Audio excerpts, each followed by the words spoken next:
ये आकाशवाणी है। स्वाधीनता की अमर गाथा प्रस्तुत है। देश की स्वाधीनता के लिए किए गए त्याग, बलिदान और संघर्ष की अनगिनत सुनी अनसुनी कहानियों पर केंद्रित हमारा ये विशेष धारावाहिक स्वाधीनता की अमर गाथा।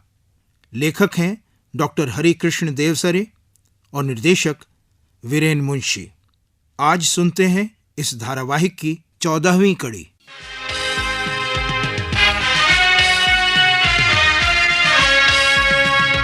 मातृभूमि की बलिवेदी पर हंसते हंसते, मातृभूमि की बलिवेदी पर हंसते हंसते चढ़ा गए जो शीश वीर बलिदानी, चढ़ा गए जो शीश वीर बलिदानी। छाती पर लिख गए वो ही काल की आजादी की अमर कहानी, आजादी की अमर कहानी, अमर कहानी, अमर कहानी, अमर कहानी, अमर कहानी। रानी लक्ष्मीबाई कालपी पहुंची तो नाना धुंधुपंत पेशवा के भतीजे राव साहब और तात्या टोपे ने उनका स्वागत किया। राव साहब और लक्ष्मीबाई बचपन के मित्र थे, भाई बहन का रिश्ता था। झांसी पर इतनी बड़ी विपत्ति आई और राव साहब लक्ष्मीबाई की मदद को न आए, ये बात लक्ष्मीबाई के दिल में कांटे सी चुभ रही थी। राव साहब के सामने आते ही लक्ष्मीबाई ने भारी मन से कहा, राव साहब, ये तलवार आपके पूर्वजों ने हमें दी थी। उन्हीं के पुण्य प्रताप से आज तक मेरे पूर्वजों ने और मैंने इसका सदा सही उपयोग किया है। लेकिन अब क्योंकि आपकी सहायता और कृपा हम पर नहीं रही, इसलिए ये तलवार आप रख लें।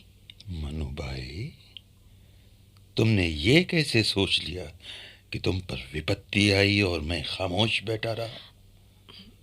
तात्या टोपे तुम्हारी सहायता के लिए गए थे, लेकिन भाग्य हमारे साथ न था। तात्या को काफी नुकसान उठाकर वापस आना पड़ा। मनुबाई, राव साहब ठीक कह रहे हैं। मनुबाई, तुमने जिस वीरता और पराक्रम के साथ झांसी को बचाने की कोशिश की है, उसके लिए हम सब तुम्हारी तारीफ कर रहे हैं। झांसी का पतन हुआ तो क्या, कल हम विजयी होकर झांसी वापस ले लेंगे। इस तलवार को उठाओ और म्यान में रखो, हमें तुम्हारी जरूरत है मनुबाई। राव साहब,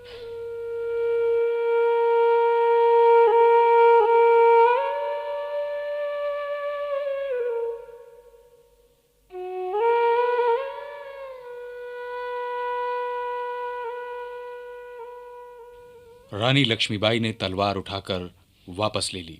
कालपी उस समय क्रांतिकारी सेना का केंद्र बना हुआ था। बानपुर के राजा, बांदा के नवाब और बहुत से जागीरदार अपनी सेनाओं के साथ वहां पहुंच चुके थे। तात्या टोपे उन सेनाओं को युद्ध का प्रशिक्षण दे रहे थे। भीषण गर्मी के बावजूद सर ह्यूरोज एक बड़ी सेना लेकर कालपी की ओर बढ़ने लगा। कालपी में क्रांतिकारी नेताओं ने भावी रणनीति तैयार की।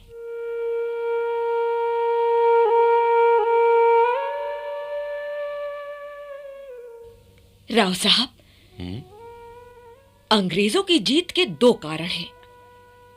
एक ये कि उनके अलग अलग सेनापति अपना काम पूरी जिम्मेदारी से करते हैं, और दूसरा ये कि उनका एक प्रधान सेनापति होता है जिसकी बात सब मानते हैं। राव साहब, हमें भी कुछ ऐसा ही करना चाहिए। ठीक है। एक मोर्चे पर बांदा के नवाब अपनी सेना के साथ होंगे, दूसरे मोर्चे पर रुहेलखंड से आए विद्रोही रुहेले और बंगाल नेटिव इन्फेंट्री के सैनिक होंगे। अंग्रेजों को आगे बढ़कर रोकने का काम बुंदेलों की सेना करेगी। चलिए बाकी तैयारी भी देखते हैं।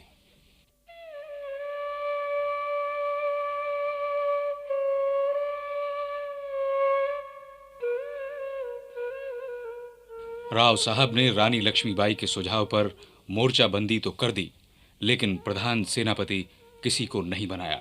सच ये था कि वे रानी लक्ष्मीबाई को सेनापति इसलिए नहीं बनाना चाहते थे क्योंकि वो एक औरत थीं। तात्या टोपे को इसलिए नहीं क्योंकि वो एक सेवक थे। राव साहब में स्वयं नेतृत्व के कोई गुण न थे। आखिर अंग्रेजी सेना कालपी पहुंच गई।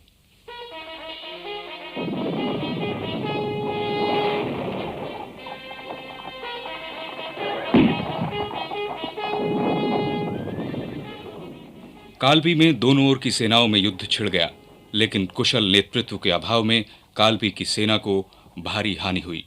सैनिकों के हौसले टूटने लगे। राव साहब और बांदा के नवाब युद्ध भूमि से भागने लगे।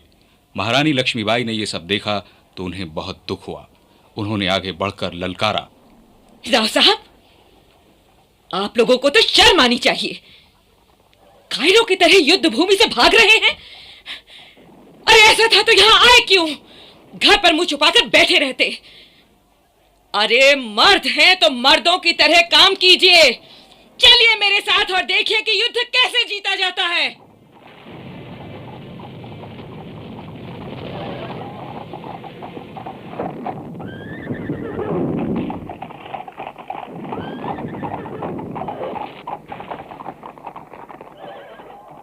इतिहासकार कालपी के युद्ध का वर्णन इन शब्दों में करते हैं। रानी लक्ष्मीबाई के प्रचंड आक्रमण से अंग्रेजों की फौज एकदम पीछे हट गई।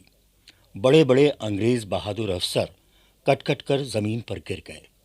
रानी के हमले से घबराकर अंग्रेज तोपचियों ने तोपें बंद कर दी। महारानी मारकाट करती हुई उन तोपों से 20 फीट दूर तक पहुंच गई।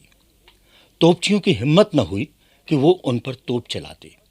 रानी अंग्रेजों पर ऐसे टूट पड़ी जैसे जौ के खेत पर टिड्डी दल टूट पड़ता है। वो दांतों से घोड़े की लगाम पकड़े दोनों हाथों से तलवार चला रही थीं। एक और इतिहासकार लिखता है, रानी का हमला इतना वेगवान था कि अंग्रेजों के सामने पीछे हटने के सिवा कोई चारा न था।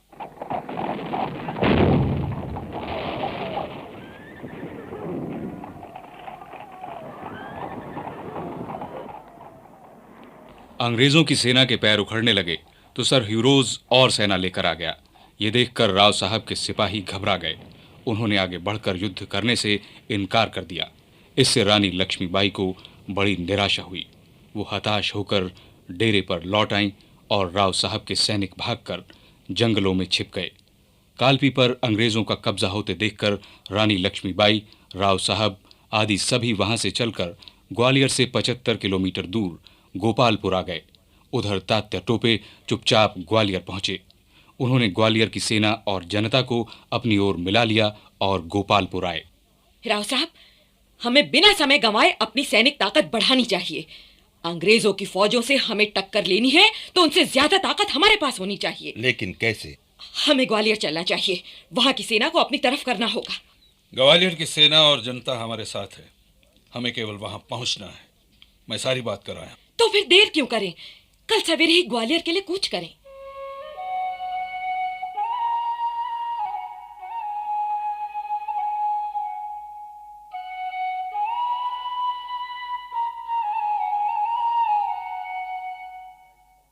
राव साहब, रानी लक्ष्मीबाई और तात्या टोपे के ग्वालियर पहुंचने पर ग्वालियर की क्रांतिकारी सेना ने उनका स्वागत किया। राव साहब को पेशवा मानकर उन्हें सलामी दी।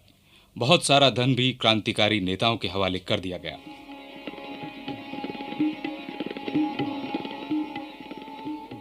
तीन जून 1858 को ग्वालियर के फूलबाग में एक बहुत बड़ा दरबार हुआ। उसमें तमाम सामंत, सरदार और अमीर आए। पेशवा की पगड़ी पहनकर राव साहब बैठे। उन्हें पूरे दरबार ने पेशवा स्वीकार किया। तात्या टोपे प्रधान सेनापति बनाए गए।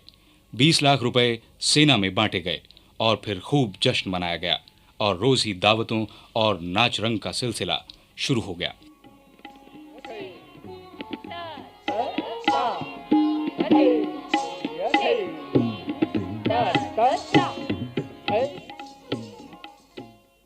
तात्या साहब, राव साहब को मैं समझा चुकी हूं कि यह समय महफिलों और नाच रंग में नष्ट करने का नहीं है। अब आप भी कहकर देखिए। मेरी बात तो शायद उन्हें अच्छी नहीं लगी।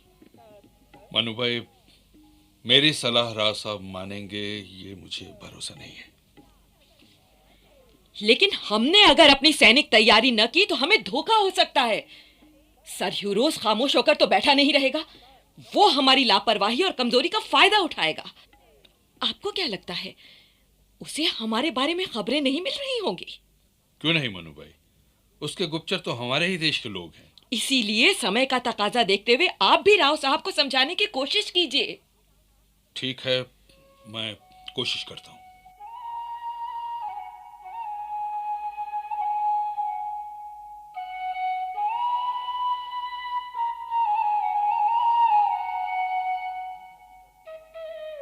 यह सही था कि सर ह्यूरोज खामोश होकर नहीं बैठा था। उसने समझ लिया था कि अगर लक्ष्मीबाई, तात्या टोपे और राव साहब जैसे क्रांतिकारी नेताओं को वक्त मिल गया तो वे अपनी सैनिक ताकत मजबूत कर लेंगे। इसलिए उन पर हमला करने में देरी नहीं करनी चाहिए। उसने विशाल सेना ली और ग्वालियर पर टूट पड़ा। राव साहब घबरा गए। उनकी समझ में न आया कि वो क्या करें। ग्वालियर की सेना भी नेतृत्व के अभाव में हार गई। तब लक्ष्मीबाई ने एक बार फिर बिखरती हुई सेना में जान फूंकी और खुद मोर्चे पर जा पहुंची।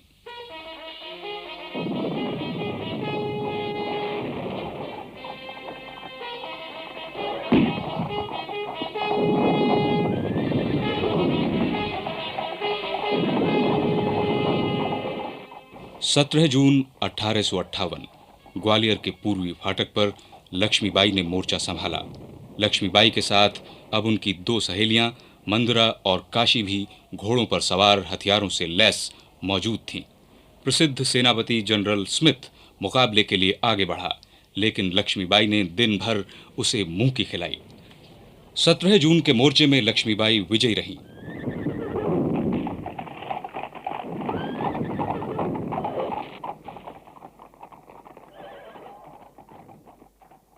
अठारह जून 1858 सुबह का वक्त था। रानी लक्ष्मीबाई अपनी दोनों सहेलियों के साथ तैयार हो रही थीं। आज जनरल स्मिथ पूरा जोर लगाएगा कि वो ग्वालियर शहर में घुस जाए। कल की हार से उसको रात भर नींद नहीं आई होगी, क्यों मंदरा? हाँ भाई साहब, लेकिन आपने भी तो बिजली जैसी फुर्ती के साथ मोर्चा संभाला था। अंग्रेज तो समझ ही नहीं पा रहे थे कि आप कब किधर से उन पर टूट पड़ेंगी। भाई साहब, ये शरबत। रहने दे, कुछ भी खाने पीने को मन नहीं। नहीं भाई साहब, मोर्चे पे खाली पेट न चाहिए, अपशकुन होता है। हाँ भाई साहब, आपने कल रात भी तो कुछ नहीं खाया था। बड़ी जिद्दी हो तुम दोनों। अच्छा ठीक है, तुम दोनों की बात कैसे टाल सकती हूँ। लाओ शरबत। भाई साहब, कंपनी की फौज बढ़ती आ रही है। सुना है सर हीरोज खुद आया है, जल्दी कीजिए। ठीक है, चलो। लेकिन भाई साहब, शरबत तो। ये शरबत पीने का वक्त नहीं है काशीबाई, जल्दी करो। मंदिरा चलो।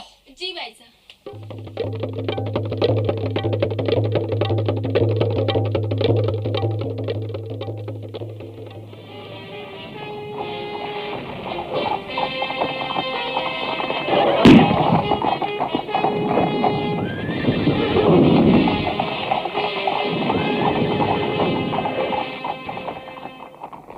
रानी लक्ष्मीबाई अपनी सेना के साथ बड़ी फुर्ती से मैदान में पहुंच गईं। एक इतिहासकार ने इस युद्ध का आंखों देखा हाल एक अंग्रेज अफसर के हवाले से लिखा है।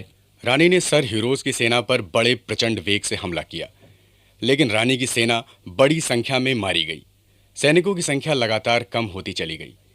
फिर भी रानी लक्ष्मीबाई सबसे आगे दिखाई देती थी। वो बार बार अपनी बिखरी सेना को जमा करती रही और हर कदम पर अलौकिक वीरता का परिचय देती रही, किंतु इस सब से भी काम न चला। सर ह्यूरोज ने रानी की अंतिम व्यूह रचना को भी तोड़ डाला।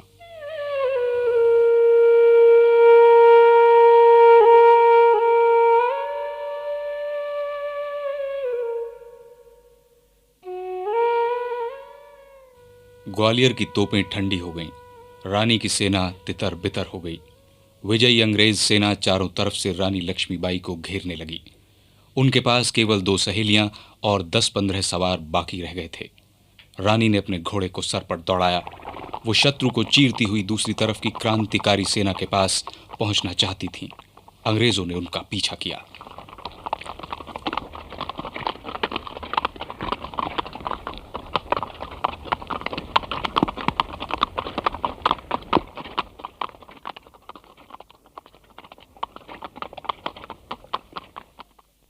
सर पर दौड़ता हुआ रानी का घोड़ा अचानक सामने नाला आ जाने से रुक गया।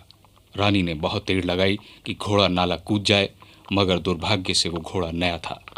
रानी लक्ष्मीबाई अगर वो नाला पार कर जाती तो अंग्रेज उन्हें छू भी ना पाते। लेकिन घोड़ा नाले के पास ही चक्कर काटने लगा। तब तक अंग्रेज सवार रानी लक्ष्मीबाई के पास पहुंच गए।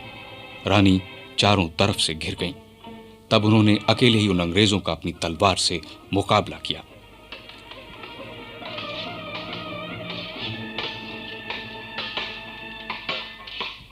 अचानक एक अंग्रेज सवार ने पीछे से रानी के सर पर वार किया। सर का दाहिना भाग अलग हो गया, दाहिनी आंख भी बाहर निकल आई। फिर भी रानी ने मुड़कर उस अंग्रेज का सर काट दिया। तभी एक वार रानी की छाती पर हुआ। सिर और छाती से खून का फव्वारा फूट पड़ा था। बेहोश होते होते भी रानी ने अपनी छाती पर वार करने वाले गोरे सिपाही को मार गिराया। इसके बाद रानी लक्ष्मीबाई ने देश की आजादी के लिए वीर गति पाई। उस जगह के पास ही बाबा गंगादास की कुटिया थी। रानी को उस कुटिया में लाया गया। वहीं एक छोटी सी चिता बनाकर बाबा गंगादास ने रानी लक्ष्मीबाई का अंतिम संस्कार किया।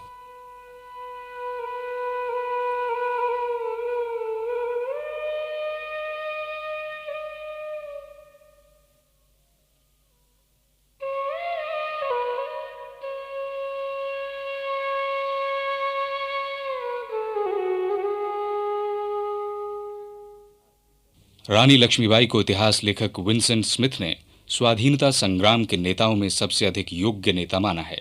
एक अन्य इतिहासकार ने लिखा है, संसार के इतिहास में शायद ही इस तरह की स्त्रियों के उदाहरण मिले जिन्होंने इतनी छोटी उम्र में इतना शुद्ध जीवन व्यतीत करने के बाद लक्ष्मीबाई किसी अलौकिक वीरता और असाधारण युद्ध कौशल के साथ किसी भी देश की स्वाधीनता के लिए युद्ध किया हो, या इस तरह अपने आदर्श के लिए लड़ते लड़ते युद्ध क्षेत्र में प्राण दिए हों।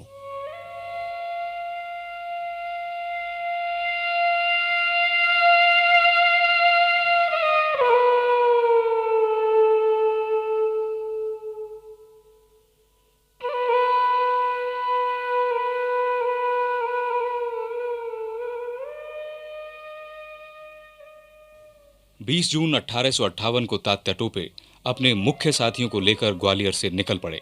राव साहब और बांदा के नवाब भी उनके साथ थे।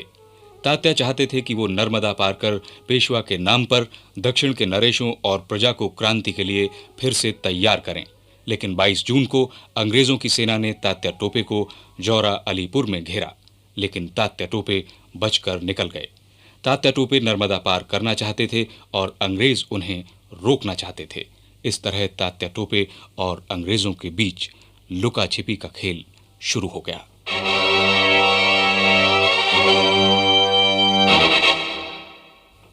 दस महीनों तक तात्या टोपे और अंग्रेजों के बीच संघर्ष चलता रहा, लेकिन अंग्रेज तात्या टोपे को छू भी न सके।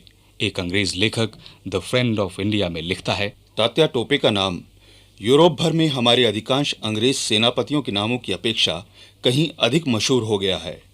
तात्या टोपे अपनी सेनाओं को इतनी तेजी से ले जाता है कि उस पर आक्रमण करने वाली सेनाएं हाथ मलती रह जाती हैं।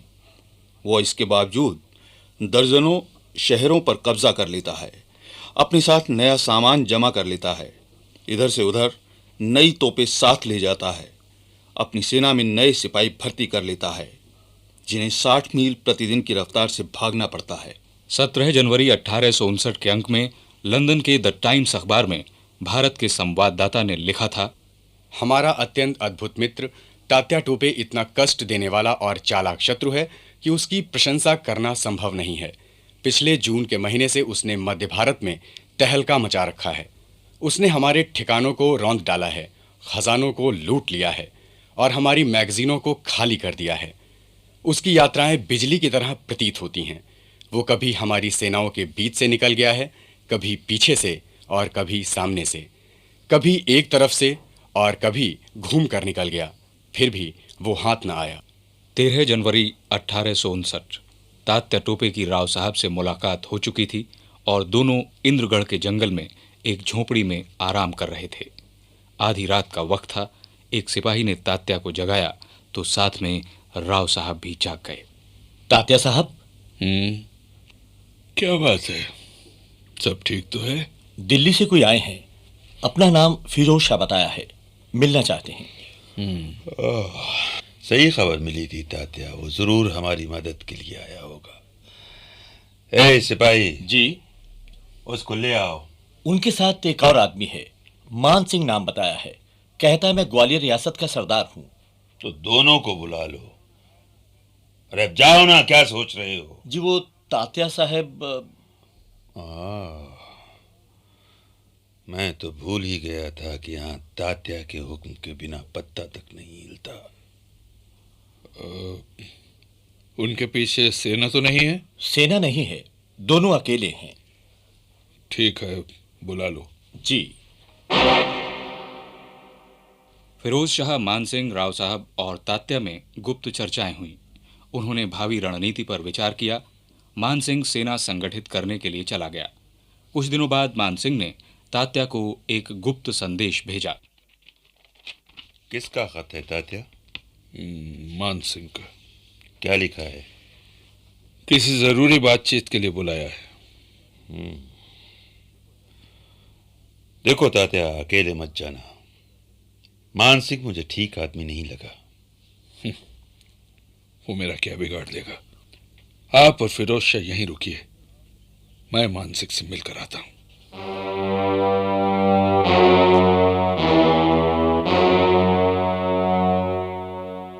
उस रात तात्या टोपे मानसिंह के अतिथि थे।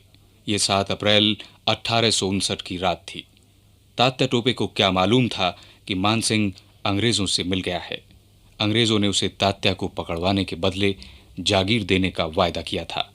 ठीक आधी रात के वक्त जब तात्या टोपे मानसिंह के यहाँ सो रहे थे, अंग्रेजों ने उन्हें गिरफ्तार कर लिया।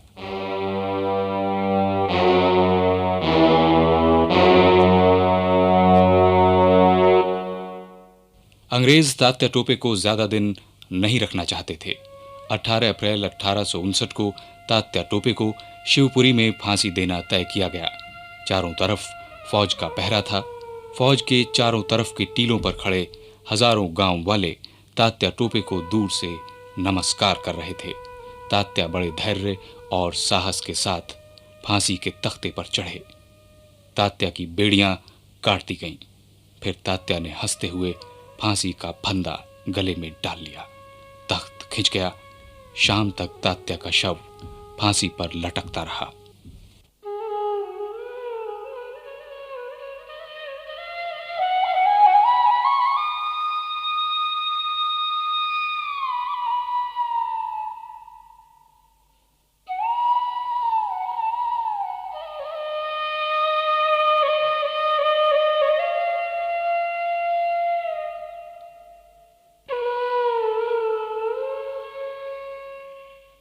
वास्तव में 1857 की क्रांति का मुख्य क्षेत्र उत्तरी भारत ही रहा। दक्षिण में और पूर्व में कुछ स्थानों पर चिंगारी भड़की, लेकिन उसे अंग्रेजों ने दबा दिया। उत्तर भारत में नाना साहेब, राव साहेब और बेगम हजरत महल ने अंत तक लड़ाई जारी रखी, लेकिन उन्हें भी अंत में मैदान छोड़कर जाना पड़ा। नाना साहेब और बेगम हजरत महल के बारे में कहा जाता है कि वे नेपाल चले गए। राव साहब 3 साल बाद पकड़े गए और 20 अगस्त 1862 को उन्हें फांसी दे दी गई।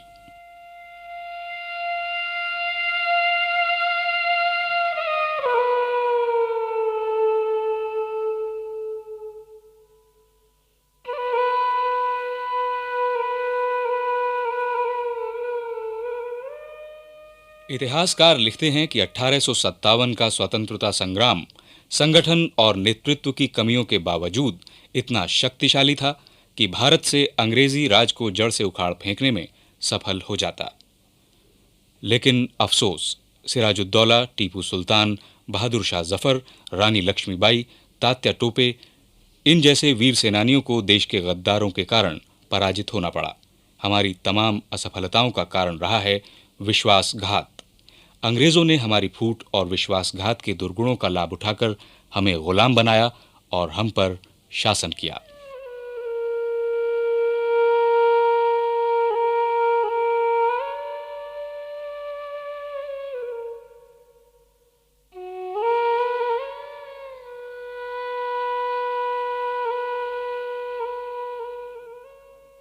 मार्च 1858 में ब्रिटिश पार्लियामेंट ने आदेश जारी करके भारत से कंपनी का राज हटा दिया और शासन अपने हाथ में ले लिया। इस तरह भारत पर इंग्लिस्तान का शासन हो गया। भारत के गवर्नर जनरल को ब्रिटिश ताज के प्रतिनिधि के रूप में वायसराय का भी खिताब दिया गया। ब्रिटेन के शासकों ने भारत में शासन करने की नीति बनाई। लोगों में फूट डालो, आपस में घृणा पैदा करो और उन पर राज करो। उन्होंने जाति के आधार पर भारतीयों की सेना का गठन किया ताकि उनका उपयोग भारतीयों के खिलाफ भी हो सके और उन्हें आपस में भी लड़वाया जा सके। जाट, राजपूत और सिख आदि नामों से बनाई गई रेजिमेंटों के पीछे यही नीति थी कि जिस तरह से ये लोग 1857 के युद्ध में एक हो गए थे, दोबारा एक न हो पाएं।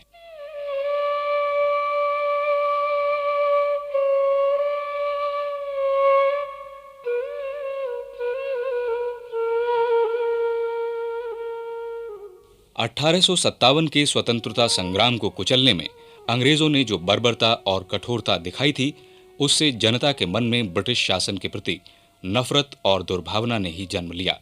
यही कारण था कि क्रांति की आग भीतर ही भीतर सुलगती रही।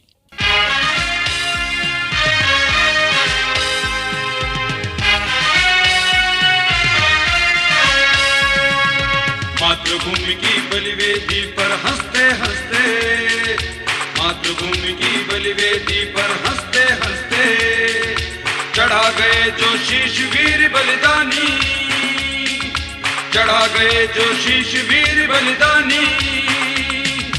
छाती पर लिख गए वो ही काल की आजादी की अमर कहानी, आजादी की अमर कहानी, अमर कहानी, अमर कहानी, अमर कहानी, अमर कहानी। स्वाधीनता की अमर गाथा। अभी आप देश की स्वाधीनता के लिए किए गए त्याग, बलिदान और संघर्ष की अनगिनत सुनी अनसुनी कहानियों पर केंद्रित हमारे इस विशेष धारावाहिक की 14वीं कड़ी सुन रहे थे। लेखक थे डॉक्टर हरिकृष्ण देवसरे और निर्देशक थे वीरेन मुंशी।